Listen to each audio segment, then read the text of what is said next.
Good afternoon. My name is Márton Gyöngyösi, Director for Political Relations with the European Christian Political Party. And we are in the European Parliament at the July plenary session with a guest, Cristian Tereș, member of the European Parliament from Romania, from PNCR, and member of the European Christian Political Party.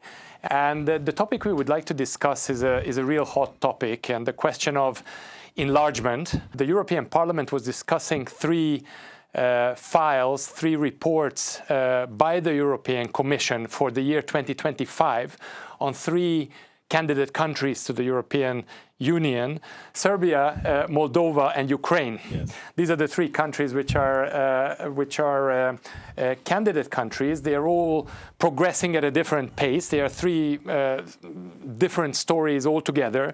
So we will be discussing all three of them separately. However, just to start off with, the debate took place yesterday, if I'm correct, and there was a vote on the three reports just now, a few minutes ago, in the European Parliament, in the plenary. What can we say first, generally, before we go into the nitty-gritty of the three reports separately?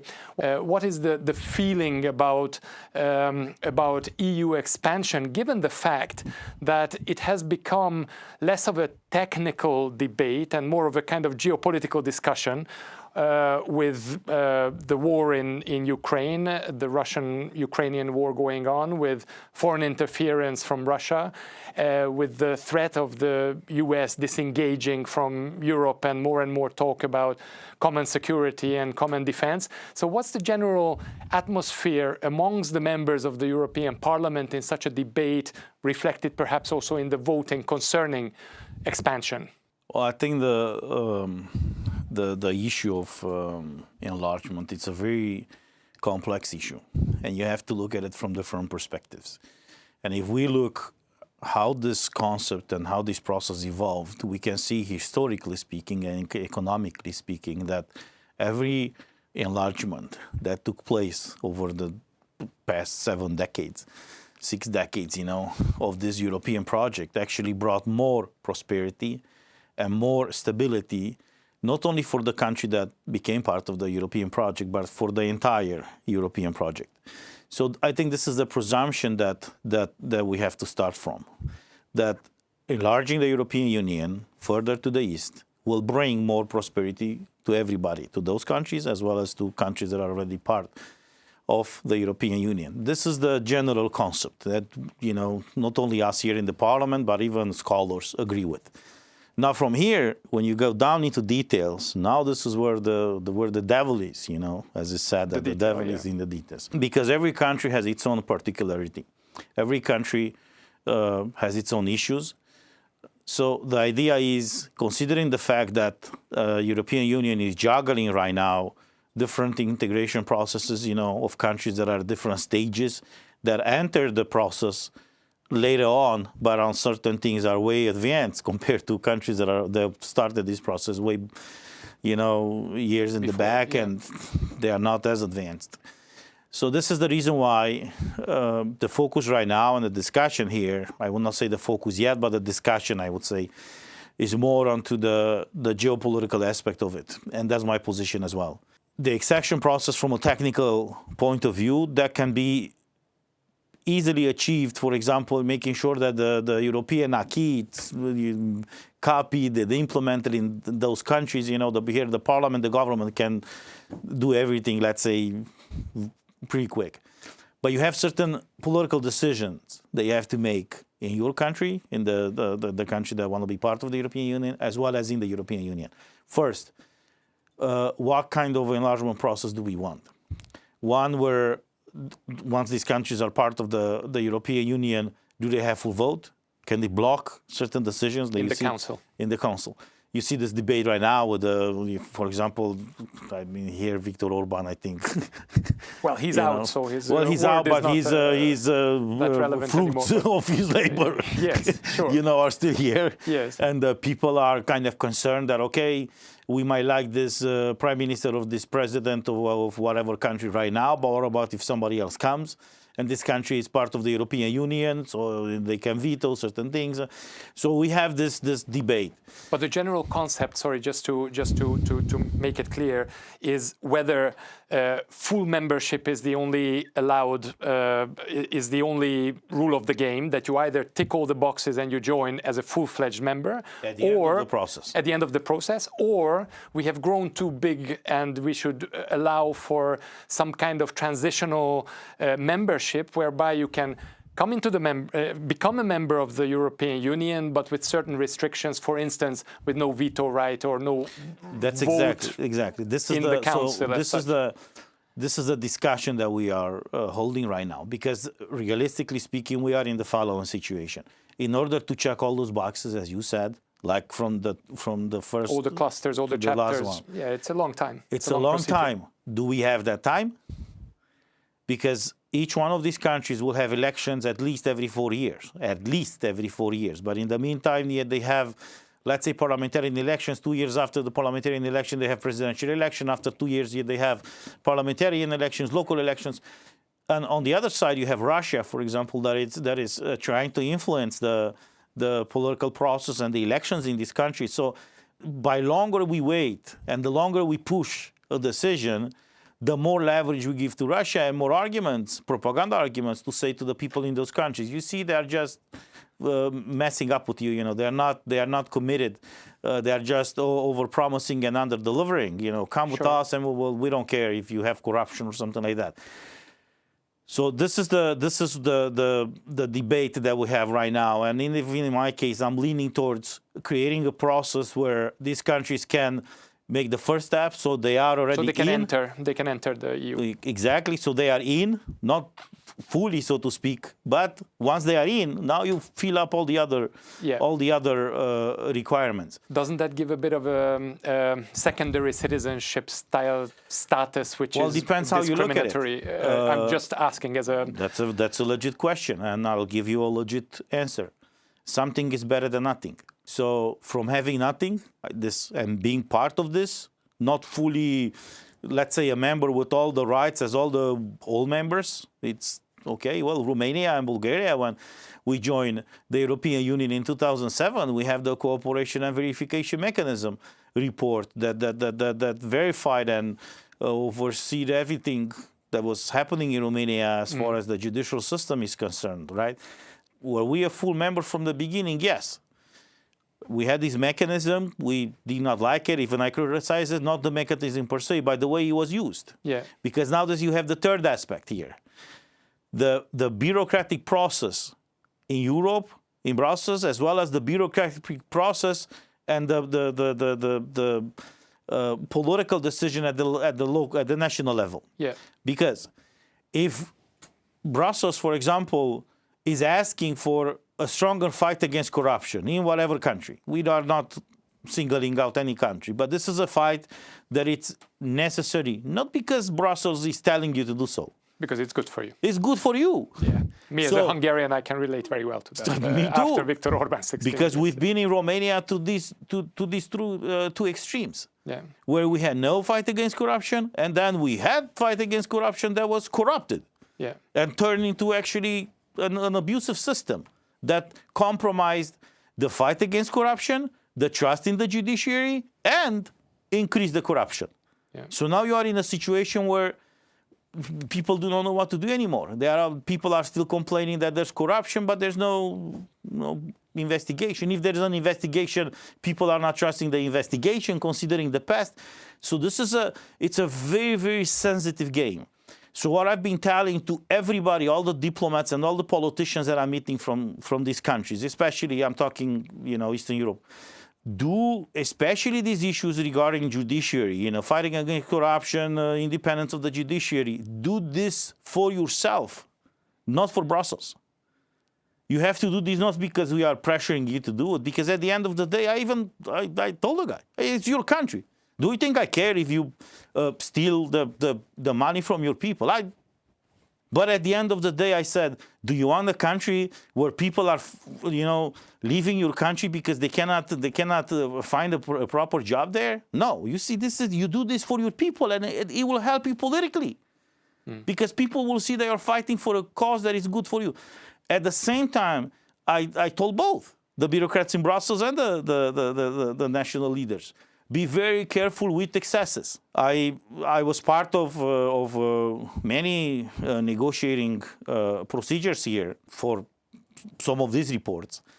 And there were countries, for example, where, we had texts like this. We encourage the authorities from whatever country to fight stronger against corruption, and we want to see, executions and people convicted. And I said, hey, stop the game. Yeah. It's not what you say, it's Don't what they hear. The verdict Exactly. when you are proposing and something. this is very interesting in communication. It's not what you say, it's what they hear. Yeah. So these countries that were part of the Soviet bloc or were not a democratic country for so long, they still have this institutional memory, so to speak, where you have a boss that tells you, how, arrest everybody. Believe me, they will do it. They will be very zealous. Yeah. Because they know how to abuse the power.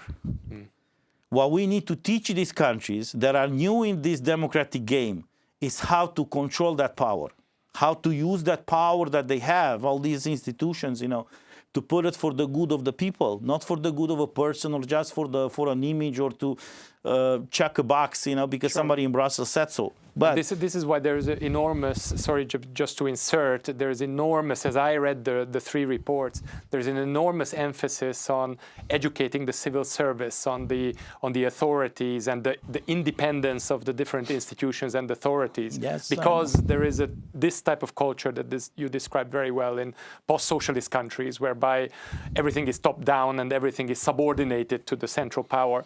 And I think this is one of the most important exercises in enlargement. Just imagine that, looking back historically, 1917, we had the Red Revolution in Russia, then communists came, took over Russia.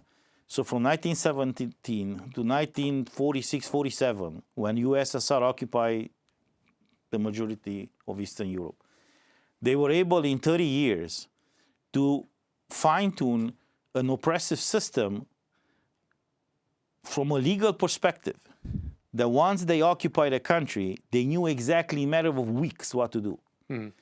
This is the reason why in Hungary, in Romania, in Czechoslovakia, and all these countries that were occupied by the Soviet Union, in 6 months, there was no opposition, there was no free media, because they knew exactly how to change the law, what to do. By the time you woke up, it's done. Everything was gone. Yeah. Exactly. Now, the problem that we had in Eastern Europe is that once communism collapsed in 1989, nobody had the experience worldwide how to detransition from communism. They knew how to transition any country to communism because they had 30 years of experience. But we in the West, we had no experience on how to detransition from communism. This is the reason why if you take every country in particular, either from Eastern Europe or that were part of the Soviet Union, it's struggling even now, 4 decades later, because it's not easy. The fact that you, like in our case, we killed Ceausescu and his wife, it doesn't mean that communism the structures remain the same. Exactly. But not only the structure, the mentality. And these mentalities is promulgated to younger generations. And if we don't have like the Germans had the denazification process after the Second World War, we never had that in Eastern Europe, in any of the countries. Imagine that the Western Europe was never faced with a dictatorship like communism. I had this, sometimes I'm fighting with the European Commission on certain issues, and I said, what you're asking these countries to do from Eastern Europe that want to be part of the European Union, you are just empowering even more repressive and abusive institutions from these countries, that at the end of the day, they will get more power, more money, and at any point in time, they can turn against you. You need to empower the people. And in order to empower the people, you need to make sure that the democratic process it's as clean as possible. That parties, regardless if they are conservative or more progressive, it doesn't matter at this point. You got to make sure that these parties, they really support the democratic values, because at the end of the day, the democratic values are not left or right. they are shared universal ideologies. Exactly. This is what you should be doing, not cutting deals with certain politicians that are in power for a short or longer period of time, because they can easily turn against you. We've been there, we've been through that experience, so this is the reason why I have this position that is very well, and we hope that the EU also, as it had the experience with Romania's, Hungary's, Poland's accession, it learns and it refines its negotiation techniques with the other countries which are in the waiting room. Can we specifically go into the specifics of the three different countries, Serbia, Ukraine, and Moldova? Serbia is viewed as the weakest link in the three. Just as an outside observer, yes, we can see that politically, as if it had been put on the back burner, there is democratic backsliding.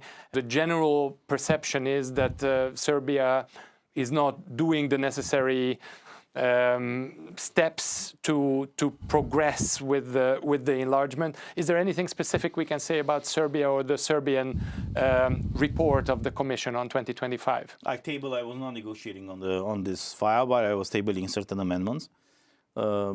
Most of my amendments were taken into consideration, and they are already in the final text that was voted in the plenary. Serbia, I think it's an important country for EU and for the stability in the Balkans. But the Western world treated and approached Serbia in I would say in a wrong way, and I will explain it. The issue of Kosovo and recognizing the independence of Kosovo in 2008 by some of the Western world, by Western countries, because in case of Romania, we are not recognizing the independence of Kosovo, created a lot of problems and precedents, legal precedents for foreign affairs, because the precedent that was used to recognize the independence of Kosovo in 2008 was later on used by Putin, for example, to invade Ukraine in 2014, not in 2022, in 2014. Yeah. Then he can easily use the same precedent to claim ownership, pretty much, over the two regions from Georgia, South Ossetia and Abkhazia. This is the reason why I was against recognizing the independence of Kosovo. I'm not denying that the Serbs committed a lot of murders and bad things in the region, but the solution is not to break apart a country apart, because you create a precedent that can go both ways. Yeah. But if somebody did something bad, you deal with that particular person or issue. Coming back to Serbia, for Serbia, they see Russia as a guarantor of their national sovereignty and security because of this issue. How do you get out of this? It's not a new development. It's been around for a while. It's easy to come with a report and criticize them for not doing this or for being too pushy on that.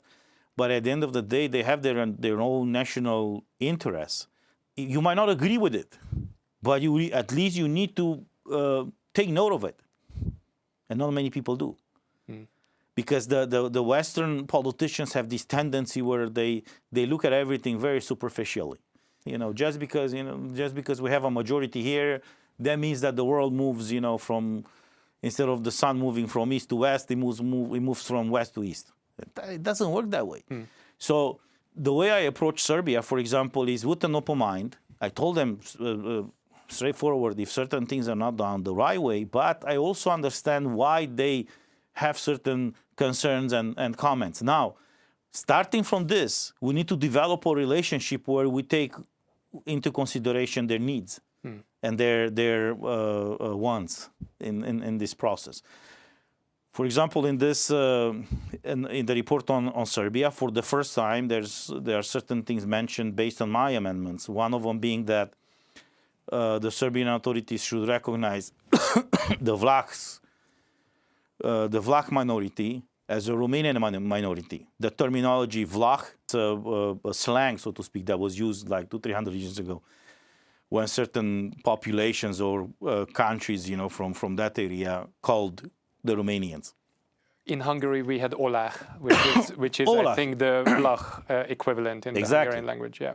Exactly. So exactly as you call us Olah, we call ourselves Romanians, we call you Hungarians, right? So you see, we have these names. It doesn't mean that, for example, Hungarians are different than Magyars, correct? They are the same people. It's the same people, different name to the same people. Exactly. Yeah, It's the same thing here. So it has not been Clarified, and the distinction was not made in the report. Exactly. There's also an issue with the Orthodox Church. There's a Romanian diocese, Orthodox diocese in eparchy in Serbia that's it's allowed to cover or to have its canonical jurisdiction only over Vojvodina. So we ask that, according to the international laws, to have jurisdiction over everything. The state cannot limit the jurisdiction of a church because you have the separation of church and state. So from this perspective, this will be a topic that I will also raise with the Serbian authorities. But as I said, you can engage with them. You agree to disagree. You might have certain concerns that you can raise during these discussions. But you also have to take into consideration their needs and security concerns. And this issue with Kosovo, it's a serious issue. And a difficult issue. How will that issue be resolved? I mean, they have to sit around the same table, and they have to be part of the solution. You cannot resolve this issue without them sitting the Serbs. at the table. Yeah. Exactly. Yeah. Moving on to Moldova, which is one of the success stories in the expansion process. There is enormous progress made according to the Commission's report. That 2/3 of the 33 chapters have been closed with relatively good results. And I don't want to go into all the details and into all the areas, but it appears that Moldova has been making enormous strides and enormous efforts in the direction of joining. And there are some people already talking about all the chapters being closed by 2028 and Moldova joining the European Union by 2030. Is that realistic? From one perspective, it could be realistic, but I would not present any dates or years because I don't want to give false hopes to anybody. The most important thing right now is to make sure that this process goes smooth, and there's commitment from everybody, EU as well as Moldova, to move certain things forward. It would be prematurely for me to say if that year would be 2030. In my opinion, it should be sooner than that, because the longer we push it, the riskier it is, because you might have 60, 70, 90% of these chapters, closed. But at the end, if you're not finalizing everything, it's useless. And you can see tension. I mean, the Prime Minister just resigned recently. There is a bit of political instability in Moldova at the moment, which will probably be resolved. But the longer it takes, the bigger the chance that things fall apart. That's exactly what I said. So for this reason, we have to come up with some solutions that will reconcile the interests of both sides, the EU and Moldova. There's also a growing concern that because Moldova is linked with Ukraine, when this negotiation process started, certain countries, even if they are not necessarily opposing Moldova to be part of the European Union, some EU countries, they even vocally opposed Ukraine to be part of the So people want to split Moldova from Ukraine and negotiate separately. It is a solution, but you have other countries in the EU that do not want that. They say, well, they came together, they gotta live together, So it's not a smooth process, and this is the reason why I think the politicians, because at the end of the day, it's our job. The politicians from Brussels, from Chisinau, and from other capitals, from member states, they have to be really, really pragmatic here and think in perspective. 20 years from now, where would be Moldova and where would be the European Union? A Moldova part of the European Union would mean a more secure and a stronger European Union. 20 years from now, Moldova still outside of the European Union, it means a weaker European Union and less secure, because you have Transnistria there. if in 20 years Moldova is not part of the European Union, Moldova will become the no man's land, because you'll have no investments there anymore. They are already leaving the country. So it will be very, very difficult and challenging. For this reason, even if certain things are not perfect, they can be perfectable or perfected. But this process has to go smooth. But at the same time, the politicians in Moldova, as I previously stated, they have to understand that these reforms that are asked by Brussels, they are asked at the end of the day to benefit the people, not some bureaucrat and some relative of a strong politician there. This is the reason why the prime minister resigned in Moldova. There is a huge corruption scandal right now. So you see how a very nice project, for example, can easily fall apart. Yeah. However, there's also Plan B. Maia Sandu recently referred to the fact that if the enlargement process breaks down, there is always the option of Moldova joining Romania. No, well, not joining. I don't know how reuniting. Reuniting, yes. It could be a solution, but because, I mean, historically speaking and legally speaking, what we call right now the Republic of Moldova was actually part of Romania. It was during the Second World War, the secret agreement between Stalin and Hitler, the so-called Ribbentrop-Molotov Pact, that divided the country in parts. But it would be a difficult discussion, because before the world wars, everything looked a bit different. Yeah, but everything looked different before the war, So I don't think any border in Europe before the Second World War looked the way it is right now. So this is the reason why, you see, us in Romania, there are some politicians that are playing this card strictly for political gain. I don't do it, because I'm also very responsible. And if that union will happen, it has to be done in a way that it's fair for everybody. And that it's not an annexation. Exactly. It's the will of the people. It is exactly, because you don't want to kind of open a Pandora box. Because in that part of the world, it's a Pandora box. Yeah. So when you open this, I mean, the hell is going to break loose. So it's rather you do it in a way that you resolve a problem, not create more problems. Exactly. Moving on to Ukraine, which is probably the most interesting of the three countries, geopolitically speaking. They have also done enormous progress in the report, and the report of the EU acknowledges that Ukraine has done, especially during the war, it's a major achievement, that a lot of administrative changes on rule of law, anti-corruption measures, independent authorities, a lot of progress has been made, also concerning minorities. How do you see the enlargement process concerning Ukraine? Considering the fact that this is a country under attack for so long, they've done tremendous progress. And exactly as you mentioned, they've done administrative reforms while the bombs were dropping on Kiev. Yeah. Exactly. So it's something that it's really appreciated here, and you can see the way even at the amount of votes that this resolution received. But at the same time, Ukraine can do certain things right now because they are under these special circumstances. Could they be so pushy in normal times, not during war times? It's certainly it's a geopolitical debate, not a technical one. It's everybody feels. I'm always careful with these appreciations and these statements, because even when I talk to Ukrainians, because I talk to them as well and I help them a lot, I'm always emphasizing the same thing. What you are asked to do is not for Brussels, it's for you. So do it the right way, because at the end of the day, it's going to benefit you.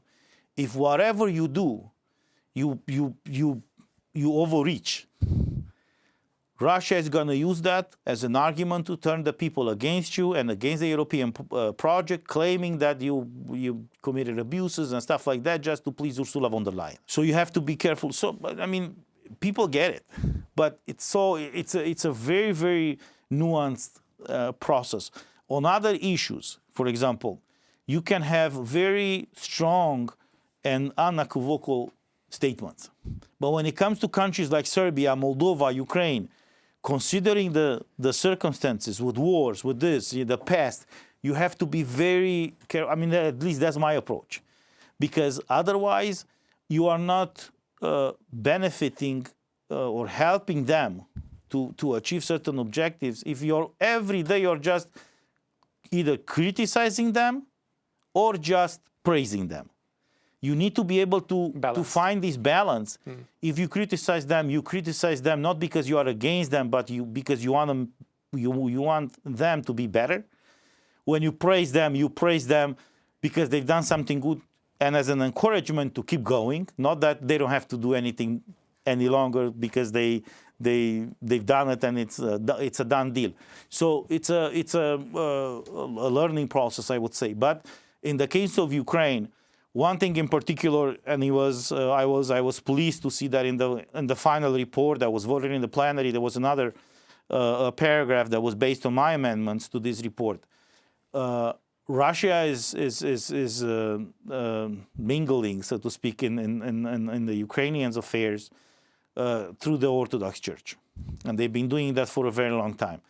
Now, because of the war, the Ukrainian authorities realized that Russia is using, for example, the Orthodox parishes from Ukraine that are under the jurisdiction of the Moscow Orthodox Patriarchy to pretty much turn the people against the Ukrainian authorities. But they have already departed from there was a schism, no? And there were certain steps. For example, the Ukrainian authorities asked the Orthodox Patriarch of Constantinople to allow the Orthodox Church of Ukraine to be autonomous, which Orthodox Patriarch of Constantinople, Bartolomeu, allowed that to happen. So, but this was the canonical step inside the church, so to speak, the Orthodox Church. Then the Ukrainian authorities passed a law and said that any Orthodox parish that wants to disaffiliate from the Moscow Orthodox Patriarchy can do so and then decide where they want to go. That was the second step. Third step, I was mentioning the Ribbentrop-Molotov Pact. So parts of Romania in 1939, 1940 were taken by the Soviets. Those parts of Romania are now part of Ukraine. They are Romanian Orthodox parishes. That, because of the historical circumstances, they are under the jurisdiction of the Orthodox Patriarchy of Moscow. The agreement and the discussion that we had with them was, okay, what do we do with them, right? Well, you just passed this law that you allow Orthodox parishes to disaffiliate from Moscow and then to organize themselves. Then the Orthodox parishes from Ukraine filed for the creation of a religious organization called the Romanian Orthodox Church in Ukraine, or of Ukraine, which would be a solution for these Orthodox parishes, Romanian Orthodox parishes, to get out of the control of the Moscow Patriarch. For 4 years, I've been talking about this issue in the European Parliament, and at the beginning, everybody was looking at me and said, well, but we are seculars. You know, we don't deal with church issues. And I said, but they don't realize that in the Orthodoxy, the church is a state church. You have you don't understand who you're playing with. It's the state itself. Exactly, it's a branch of the government, right? So when you deal with the Russian Orthodox Church, you deal with the branch of a government, and usually with undercover officers of certain intelligence agencies, Russian intelligence agencies. And you need to understand this dynamic in order to really understand what is happening in Ukraine and why Zelensky is pushing so hard, for example, to have this independent, autocephalous Orthodox Church in Ukraine that is not under the jurisdiction of the Moscow Patriarchy. So I'm glad that now, after 4 years of kind of in the report. Exactly. This is the second report actually on Ukraine that mentioned this. So slowly, many people here get it, because there are also many articles now, more and more people are looking into this, because this, as it's called, let's say, faith diplomacy, was ignored for decades. Now, more and more people get it, and they realize that it's important to also look at this. And just by the way, today, for example, we had a discussion with the Special Envoy of the European Union on religious freedom and belief. Mairead McGuinness. Yes. Yeah. So the reason why we had this discussion is to understand her priorities, what she wants to do, and how we can help her. And among many other things that we discussed was exactly this. Ukraine and how Russia is using the Orthodox Church to influence certain countries. We saw the situation in Armenia as well, even like before the parliamentary elections in Armenia. And this is something that we need to take into consideration, not to do what they do, but at least to understand the game, and then to see who your counterparts are there and how they play this game.